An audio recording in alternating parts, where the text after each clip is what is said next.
All right, we are on question 4 for that worksheet for 2.3.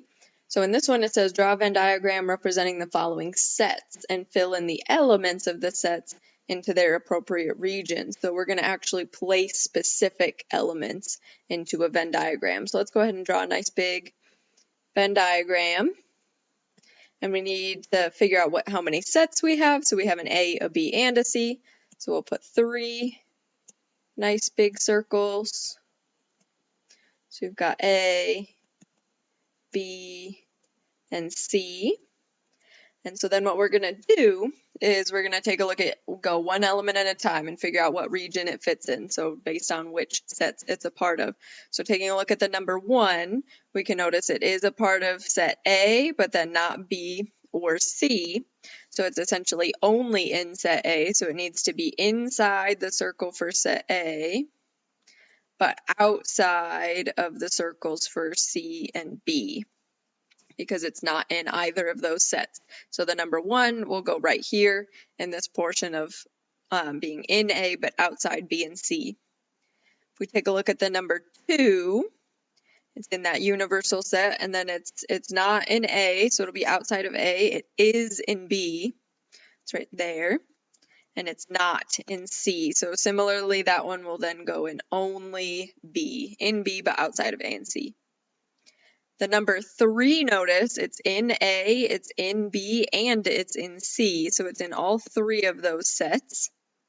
So we need to find the region that's in the overlap of circle A, circle B, and circle C, which is right here in the middle. So 3 fits right in that middle region. The number 4 is in B, and it's also in C, but it's not in A. So we need to be in the overlap for B and C. So somewhere, right, we need to be inside of B and inside of C, but I need to be outside of A. So that just leaves that little portion right here. So number 4 will go in B, in C, but outside of A. So it's not in the same spot that 3 was in, because 3 was different than it was also in A. Looking at the number 5, we notice it's in the universal set, but then it's not in A, not in B, and not in C. So it's not in any of the circles, but it is still a part of my universal set, so that's what this outer rectangle represents. Numbers that are in the universal set, but are not in any of the specified subsets. Taking a look at element 6, we notice it's only in C and not in A or B, so it's going to go down here in the only C region.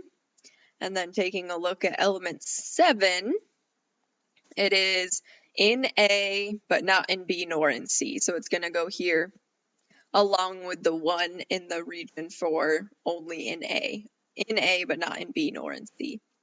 So every single element ends up being, it fits in some region of the diagram. Now we ended up filling out all the regions of the diagram. That doesn't have to be the case. There doesn't have to be a number in every region.